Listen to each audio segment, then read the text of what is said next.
Howdy, I am back with a review or overview more or less of the MINT InstantKon RF70. I've had this camera since Kickstarter, and I even had the prototype before that, which I'll go over in a second. I figure it's a good time to make this video since there's a Kickstarter now for what MINT's calling the TF70. This is an Instax Wide camera. They're coming out now with the Instax Square, so it's pretty much going to be identical to this camera, save the type of film. So I figure this is a good time as any to go over my thoughts and just put your mind at ease that you're investing in something that he's not trying to reinvent the wheel or something that he hasn't worked all the kinks out of. And I figured I'd show you like just some differences from the prototype to the production design. I got this prototype in New York. I happened to be there 2 or 3 weeks, and Gary was, the owner of MINT, was nice enough to let me try the camera out. You know, they send these cameras around. This is prototype C. 2 different reviewers, and in my case, the previous person that had it before did a good job of really jacking this camera up, which, given how much it was brutalized, the fact that it still worked lets you know just how tough it is. And I'll go over what I think the person did.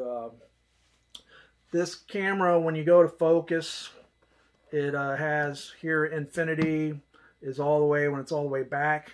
And as you focus to the closest, of course, the lens comes out. So you're supposed to always turn it to infinity prior to closing. I think that's the first thing they did wrong.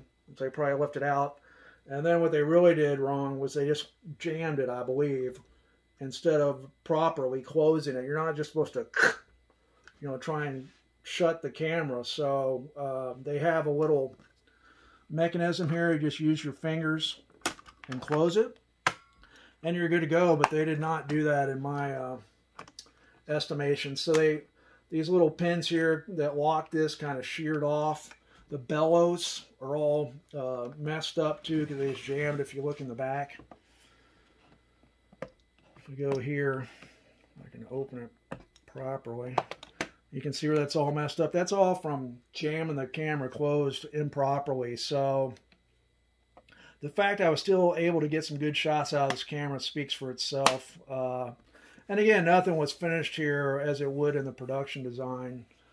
They did also they didn't have yet locked down the coating on the lens. So this would tend to get flares in it with the sun hit it wrong. It doesn't do that any longer on the production model. The flash was not yet finalized, so this flash, I think I was the first person to even try to use this flash. And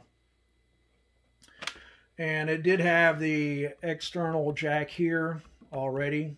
So, I mean, it pretty much looks the same, but they just worked all the kinks out of it. The door here had this little lip here stuck out.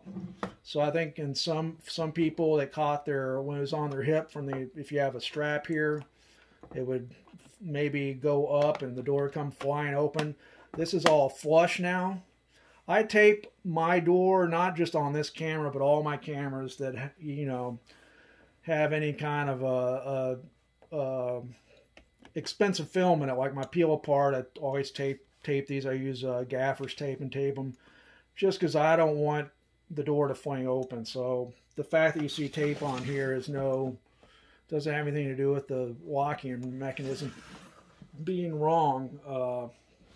Yeah, so let's go over operation, which you probably, let me put this over here. You probably watched the video, which kind of covers everything on Kickstarter. It is f5.6 to 22. Hopefully you can see the 6-blade shutter opening and closing there. It does take sharp pictures. I've talked to Gary a lot. He mentions, these aren't going to be, the lens on here is going to be compared to like something like, say, the 1-step 2 and stuff like that.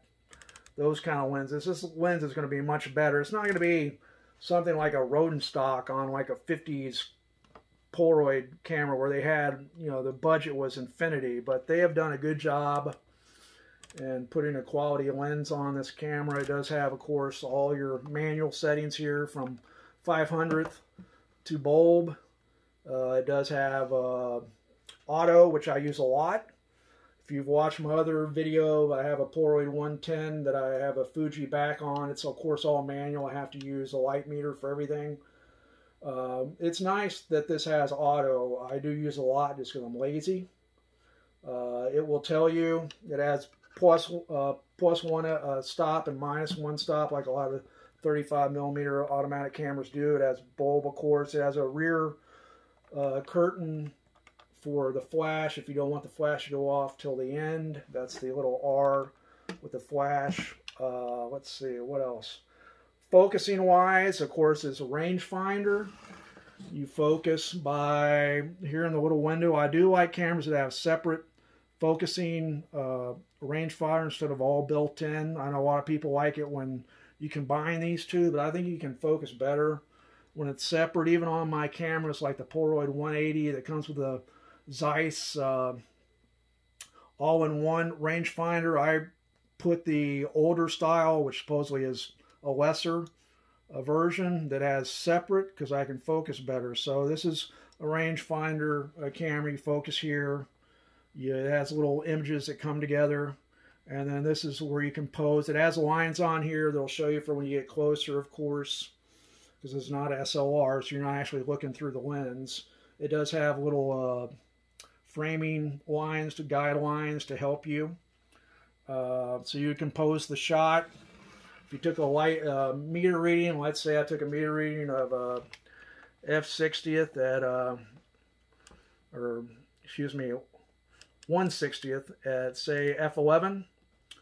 It's just simple as that. You set it, focus, compose your shot, and this is like a 35mm camera of old where you have a half press down if you want to take a light reading to make sure everything's okay. It'll show a little green light here to let you know everything's okay. If not, if it's too bright, which in the Texas sun is not uncommon because this is a 800 speed film and the camera max is 1/500th at f/22, which that's fast, but still you need even faster if you are like, you know, in high noon in summer, which is common with older cameras as well that only went to 1/500. So it will tell you that you need a ND filter. That's what I have here. I've made my own little case. And I have N2, we have N4, and I think N8 at the bottom there. It'll tell you that you need those. Let's say it told you that you need an ND2. Take that out. It screws on just a little quarter turn. This is not, this is a proprietary size here, so you're not going to be able to get filters made by other companies because it's not a standard size. It's not like 44.5 or anything. We just screw that on and take the shot. And with it being where you can press halfway down and get a light reading, that's handy if it's backlit, so you can get in close, take a light reading. If you're on auto, of course, that's the only reason you're doing this. If you're on manual, you're using your own separate light meter. But if you're using auto, you can get in close, get a light reading such that it's not thrown off by the sun, and keep your hand pressed halfway down on the shutter, back up, focus, and then take your picture that way. So that's a pretty cool feature. Just, I mean, it's based off like what 35mm cameras did and everything else. Let's see, what else? Let me show you how it operates. I mean, you probably see in the video, but if we were to put this, I have film on this camera, so I'm going to use this one. 60th of a second, F8, compose your shot, focus, take the picture. You heard the click, and then there you go. As far as it would be spitting out the picture. If you're not familiar, Instax film shoots through the rear. That's why it doesn't need a mirror. If you were to put Polaroid integral film in here somehow and take a picture, the image would be reverse mirror image. Lettering would all be backwards, but that's not the case with Instax. As far as loading film, You can see here it thinks I have 10 pictures because I just, as you click off, it will go down. It'll say 9. And just to show you how you load film, I'm going to reset it here. And it'll say B there, and that lets you know you need to take get the dark slide out of there. So once you do that, it'll say 10 shots. It'll keep track of the shots. One thing I do want to mention is you do want to use AA batteries on this camera.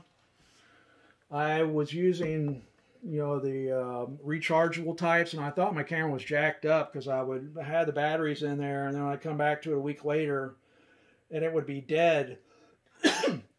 And while that's not, you know, any big deal as long as you have batteries with you, if you don't, you're screwed. But the other thing that really bothered me was, you know, I would put the batteries in, and then it would say I had 10 pictures again, so I couldn't keep track of the number of shots I had left. But like a lot of stuff you get camera-wise, it needs old-fashioned batteries. If you put AA batteries in there, Eveready or Duracell, you're good to go. My radio triggers are the same way that I use for remote triggers. The Pocket Wizard clones, they're the same way. If I put in rechargeable, they'll always read that it's half power.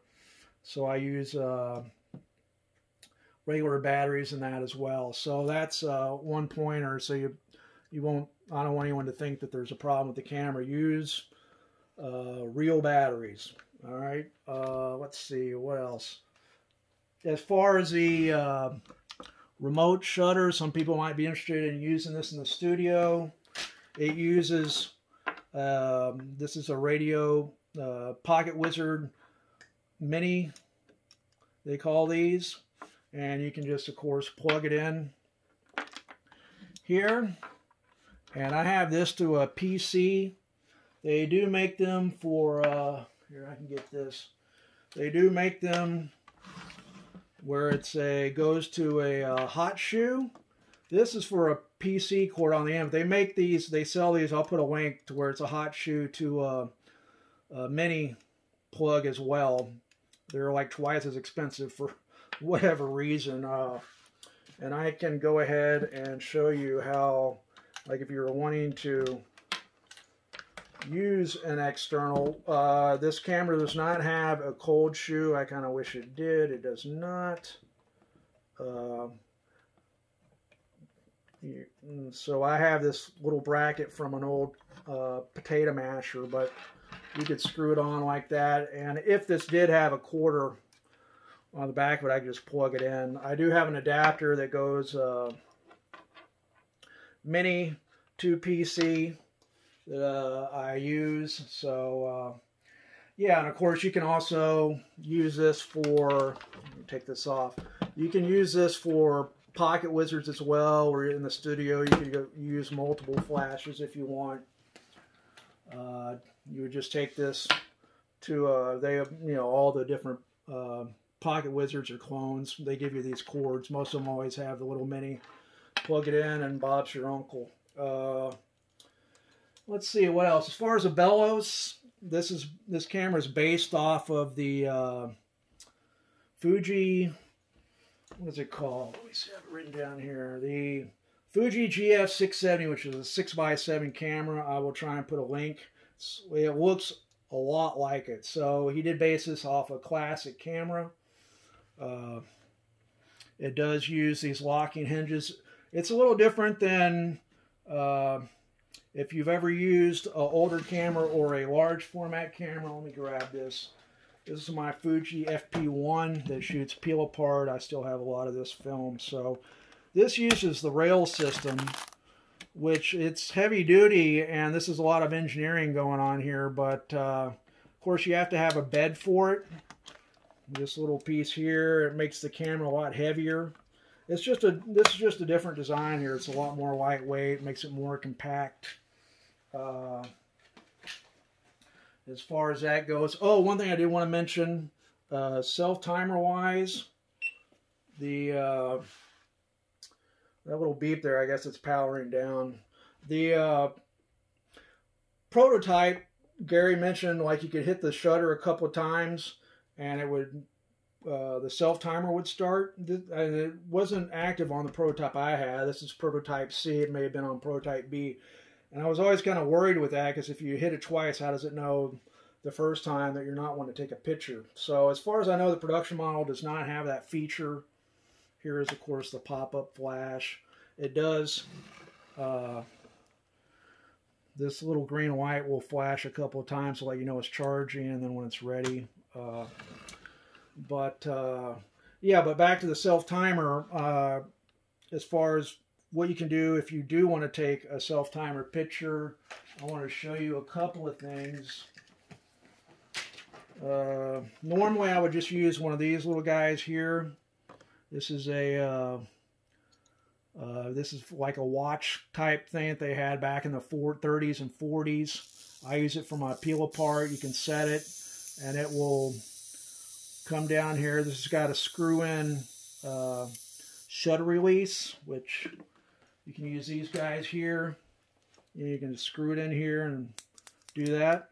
So normally I thought, you know, I could just screw this in like I do with some other cameras. My other cameras, they have a little port here that you screw in like that.